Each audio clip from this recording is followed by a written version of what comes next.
Where Taylor might have taken the country is a mystery, but it would soon move in an entirely different direction when Taylor's vice president assumed the presidency. Number 13, Millard Fillmore, Whig, 1850 to 1853, 50 years old, from New York. Unlucky number 13, Millard Fillmore was an accidental president. Some have called him the Gerald Ford of his day. Considered so unremarkable, a Millard Fillmore Society used to gather annually at his gravesite to lampoon his forgotten presidency.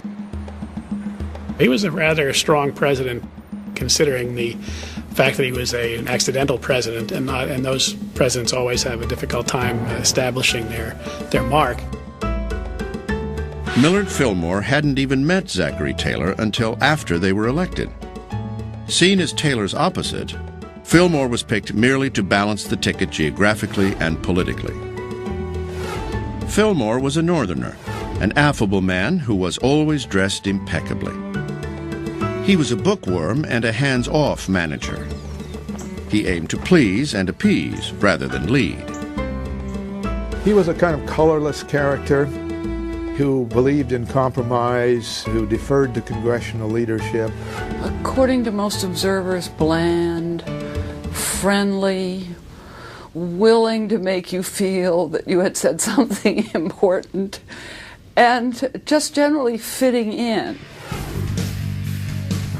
And yet, behind this amiable personality lurked a man with backbone. Bitter at feeling overlooked by Taylor's cabinet, Fillmore fired all of them. Fillmore continued to exert his newfound power by reversing the policy of his predecessor and signing the Compromise of 1850 into law. Fillmore said, no, I'm in now and I'm going to change the government's policy. Taylor was all wrong about the Compromise of 1850.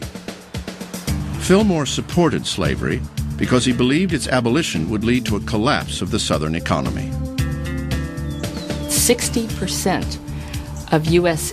exports came out of the cotton states by 1860. So to abolish slavery was to abolish an economic system.